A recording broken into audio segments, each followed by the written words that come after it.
యుద్ధానికి మూల కారణం రామాయణంలో ఉన్నటువంటి వాళ్ళు ఎవరూ కానే కాదు, వాల్మీకే మూల కారణం అవుతాడు. ప్రపంచంలో ఏ కదలికైనా మూల కారణం ప్రపంచంలో ఉన్నటువంటి వాళ్ళు ఎవ్వరూ కానే కాదు, భగవంతుడే మూల కారణం అవుతాడు. కర్త, కర్మ, క్రియ మూడు కూడా ఆ భగవంతుడే అవుతాడు. మరొకరు ఎవ్వరూ కూడా కారణం కానే కాదు. పరబ్రహ్మను గురించి వేదాలు వాగి వాగి వాగి వాగి చివరికి మూగపోయాయి. అవకాశం లేక వేదాలే మౌనం వహించాయి. ఆ వేద మౌనమే హృదయం, ఆ మౌనమే వేద హృదయం అయింది. కడవలతోటి, కుంభం అంటే కడవ, కడవలతోటి ఊరంతా కూడా నింపగలమా? ఎన్ని కడవలతోటి నీళ్ళని పోయగలం? అదే కుంభవృష్టి కురిసినట్లయితే ఒక్క నిమిషంలో ఊరంతా కూడా పరిశుభ్రమైపోతుంది. ఎవరిన్ని సత్కారాలు ఆచరించినా అది జ్ఞాని యొక్క ఉనికికి సాటి రాదు, రానే రాదు. అది జ్ఞాని ఆగమనం అనేటువంటిదే కుంభవర్షం లాంటిది అవుతుంది. వారి రాకతోటి ఈ లోకం అనేటువంటిది ధన్యతను పొందుతూ ఉంటుంది. నీ జోలికి నేను రాను, నా జోలికి నువ్వు రావద్దు అని అంటారు లోకంలో సహజంగా.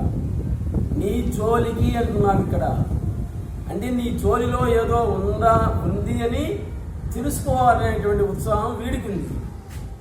వీడి జోలిలో ఏదో ఉంది అని తెలుసుకోవాలి అనేటువంటి అత్యుత్సాహం వాడికి ఉంది. అసలు ఆ ఉత్సాహమే వద్దు అంటున్నారు సద్గురు సుబ్రహ్మణ్యం గారు. అసలు ఎవరి జోలిలో ఏముంటే నీకెందుకు? నీ జోలి సంగతి నువ్వు చూసుకో, వాడి జోలి నీకెందుకు, నీ జోలి వాడికెందుకు, ఎవరి జోలి వాడిది అంటాడు సద్గురు సుబ్రహ్మణ్యం గారు, శ్రీకాళహస్తీశ్వరుడు. శివుడు అనుభవంలోకి వస్తే ప్రతిరోజు శివరాత్రే అవుతుంది. శివుడు నీ అనుభవంలోకి రాలేదు కాబట్టే శివరాత్రిని ఆచరిస్తున్నాడు. సుబ్రహ్మణ్యుడు నీ అనుభవంలోకి వచ్చినట్లయితే ప్రతిరోజుకి ఆడి కృత్తిక అవుతుంది. ఆడి కృత్తిక అనేటువంటి కాని రోజంటూ ఎప్పుడూ ఉండదు. అవి నీ అనుభవంలోకి రాలేదు కాబట్టే ఆడి కృత్తికలు శివరాత్రులు.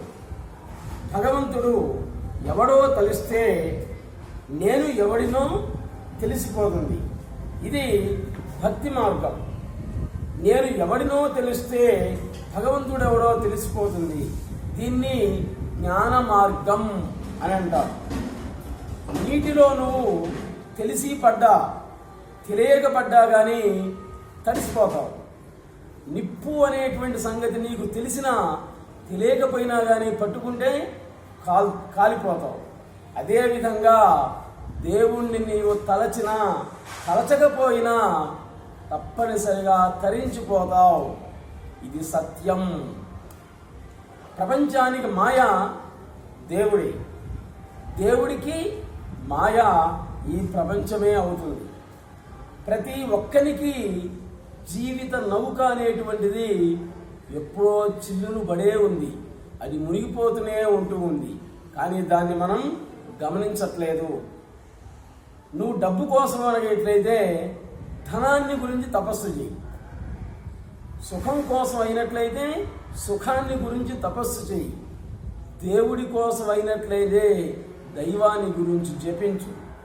ఇక్కడ దేవుడు, జీవుడు ఇద్దరున్నారు. దేవుడు కనిపించనంత వరకే జీవుడు. దేవుడనేటువంటి వాడికి కనిపిస్తే ఇద్దరిలో ఒక్కడే ఉండేది, రెండో వాడు ఉండడు. పులి, జింక వేరువేరుగా ఉంటాయి, కానీ ఈ రెండు ఎదురు పడ్డాయనుకోండి, రెండుతో ఏదో ఒకటే ఉండేది, ఇంకా రెండోది ఉండనే ఉండదు. దైవం కావాలి అంటే దైవాన్ని జపించు, డబ్బు కావాలి అంటే డబ్బును జపించు. ప్రదక్షిణలు చేస్తూ ఉన్నావు గుడి చుట్టూ, నిన్నెవరో మోసం చేశారని, వాడి చేతిలో మోసపోయావని, లేదా మనం తెలియక వాడిని మోసం చేసావని ఆ పాపాలు కూడా ప్రదక్షిణలు చేస్తూ ఉన్నావు. ఎవరికి నువ్వు ప్రదక్షిణలు చేసేది? ఆత్మ ప్రదక్షిణ అని అంటాం. నీకు నువ్వు ప్రదక్షిణలు చేస్తూ, కొన్ని ప్రదక్షిణలు చేసినంత మాత్రాన నిన్ను మోసం చేసేవాడు చేయకుండా ఏమన్నా ఉంటాడా?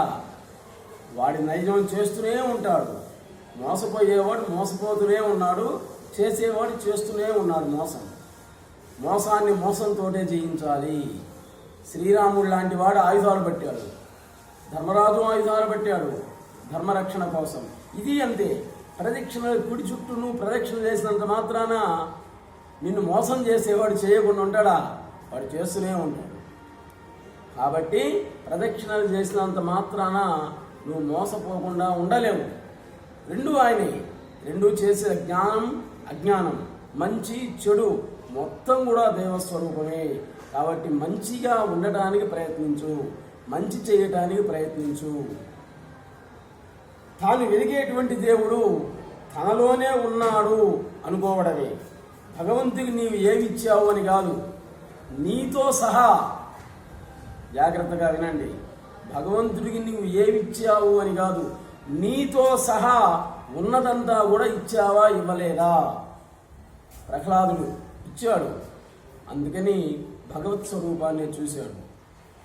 తండ్రికి చూపించాడు శ్రీ మహావిష్ణువుని. స్తంభాన్ని చీల్చుకొని వచ్చాడు విష్ణువు. నాది ఉన్న నేనుగా ఉండడం పరమధర్మం, నాది లేని నేనుగా ఉండడం స్వధర్మం అవుతుంది. ఏకకాలంలో దైవం ప్రపంచం ఉనికి కలిగి ఉండవు. ఇది నిజం. ప్రపంచం ఉన్నట్లున్నది, అవుతున్నట్లు అవుతుంది, అంతే. ప్రపంచం ఉన్నది అంటే దైవం ఉన్నట్లున్నది.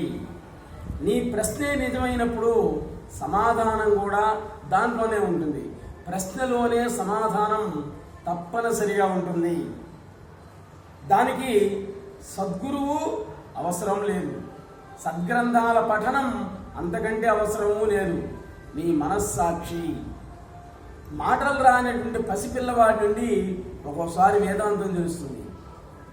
మాట్లాడటం తెలియని మూగ జీవుల నుండి వేదాంతం అనేటువంటిది తెలుస్తుంది మానవుడికి. ఒకతని పక్షులకి ఆహారాన్ని ఇస్తూ ఉన్నాడు.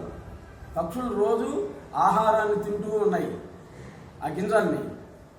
కానీ ఒకసారి ఒక పిల్లి వచ్చింది.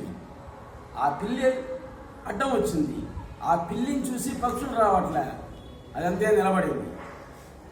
అంటే మాటలు రానటువంటి పిల్లి నుండి కూడా వేదాంతాన్ని గ్రహించాడు మానవుడు. అంటే అది అంటుంది పిల్లి, ఆ పక్షులైనా దైవస్వరూపం నేను కాదా?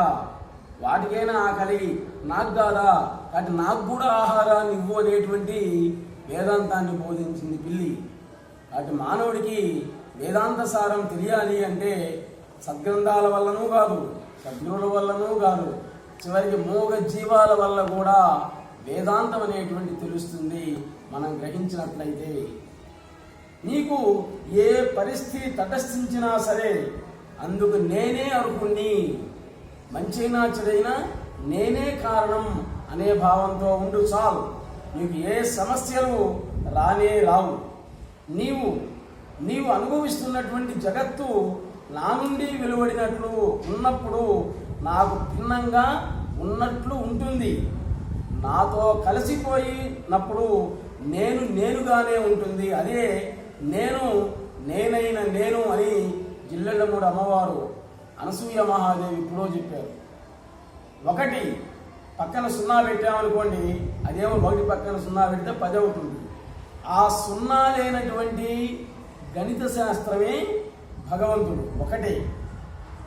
ఏం చేయాల్సిన పనిలే, ఒకటి అనేటువంటి అంకెని గోడ మీదైనా పేపర్ మీద రాసుకొని దాన్నే చూస్తూ దాన్నే ఏకాగ్రతగా ధ్యానించు. నీకు తెలియనటువంటి శక్తి నీలో ఏర్పడుతుంది. అదే ఆత్మజ్ఞానం. ఎవరి దగ్గరికి వెళ్ళాల్సిన పనిలే, ఏ పుస్తకాలు చదవాల్సిన పనిలే, నీకు నువ్వే తెలుసుకుంటావు. కాబట్టి నీలోనే దైవత్వం అనేటువంటిది ఉంది. ఆ ఒక్క నెంబర్ని చూస్తూ కలుస్తూ ఉన్నట్లయితే నీ శక్తి నీకే తెలుస్తుంది అంటారు సద్గురు సుబ్రహ్మణ్యం గారు. కళాకారులలో పుట్టదు. కళ ఎవరి ద్వారా వ్యక్తమవుతుందో వాడికి కళాకారుడు అనేటువంటి పేరు. జ్ఞానంలో జ్ఞాని పుట్టడు, జ్ఞానం ఎవరి ద్వారా అయితే వ్యక్తం అవుతుందో అటువంటి వాడికే జ్ఞాని అనేటువంటి పేరు. జ్ఞానం శక్తి రూపంగా ఉన్నప్పుడు అది జగత్తు, జగత్తు జ్ఞాన రూపంగా ఉన్నప్పుడు అదే దైవం అవుతుంది. రమణ మహర్షి చెప్పింది ఆత్మను పొందు అని కాదు, ఆయన నీవే ఆత్మగా ఉండు అని చెప్పాడు. ఆయన నీవే ఆత్మగా ఉన్నట్లయితే ఆత్మాను పొందుతావు. ఆత్మానుభవం అంటే మానవుడు ఆత్మను అనుభవించడం కాదు, ఆత్మే మానవుడిగా ఉండడం అనేటువంటి అర్థం. చిన్న ఉదాహరణ చూడండి.